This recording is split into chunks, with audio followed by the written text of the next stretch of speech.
Fi wedi bod yn chwilio am fy ffix diweddara o ffotograffiaeth, a fi wedi clywed bod yna arddangosfa gyda lluniau blasus iawn yma yn Cardiff Maze. Felly, fi wedi dod i weld beth yw'r holl ffys am Fotofringe. Mae noswaith agoriadol y Fringe yn cael ei gynnal yma yng Ngaleri Cardiff Maze, sydd, ers agor yn 2013, wedi bod yn leoliad pwysig iawn i gelf arbrofol yn y ddinas. Ges i gyfle i gael chat gyda Rebecca Kelly, un o gydlynwyr yr ŵyl. Becky, beth yn union yw Fotofringe? Fotofringe yw gwyl sy'n dathlu gwaith celf a arlunwyr sy'n gweithio mewn tyrru lluniau.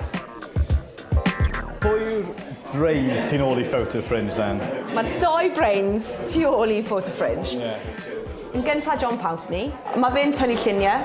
Dwi ddim, ond fi'n gweithio mewn rhoi arddangosfeydd mlaen a gweithio gyda pobl a arlunwyr i rhoi siawns iddyn nhw i dangos gwaith nhw. Ni wedi bod yn gweithio gyda'n gilydd am spel. Nath e dechrau gyda Art in the Warehouse a nawr ni wedi symud mlaen i'r gwyl yma. Mae fe'n gweithio'n rili dda achos mae dyn ni gwahanol sgiliau a mae John yn dod. Mae gyda fe ffrindiau a arlunwyr a mae fe wedi dod a pob un i'r gwyl a fi'n just yn helpu John mas a hefyd just rhoi cymorth iddo fe a cymorth i'r arlunwyr sy'n rhan o'r Fotofringe.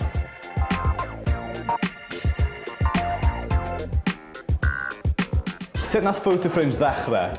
Wel, nath Diffusion rhoi announcement mas bod nhw'n mynd i rhoi gwyl ffotograffydd yn Caerdydd a nath John a fi penderfynu bod dim digon o arlunwyr lleol yn dangos yn y Diffusion. So, fel rhyw fath o fringe sy'n digwydd gyda lot o pethau fel theatr a celf, wnaethon ni penderfynu bod rhyw fath o ogoriad i gael yn Caerdydd i rhoi gwyl fringe mlaen. So, o le chi'n ffeindio'r holl asestydd yma? O le maen nhw'n dod? Maen nhw'n dod o nyth ni, felly ffrindiau, pobl ni'n nabod, ond ni hefyd wedi gwneud open submissions, felly maen nhw'n dod o dros y bont a hefyd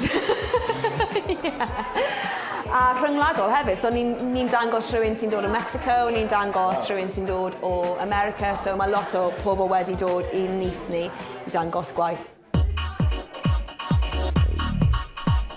Ni'n Cardiff Maze nawr, ond fi ar ddeall bod yn digwydd ar draws Caerdydd i gyd. Mae fe'n digwydd ar draws y ddinas.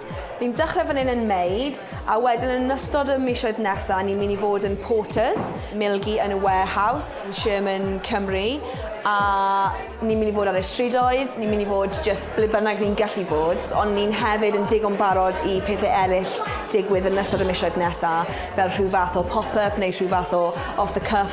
So chi'n agor i syniadau? Agor i syniadau, agor i pethau digwydd yn ystod y misoedd nesaf a hefyd yn ystod y blwyddyn. Diolch yn fawr, Rebecca and Kelly. Safe as milk. Do that. Fi wir di mwynhau arddangos o cyntaf Fotofringe yma'n Cardiff Maze. Fi'n credu bod e'n grêt fel mae artistiaid lleol yn gallu cydweithio gyda artistiaid rhyngwladol, a fi'n sicr yn bwriadu mynd i mwy'r digwyddiadau sydd yn digwydd, fi'n credu tan diwedd mis Gorffennaf. Felly gobeithio gweld chi yna.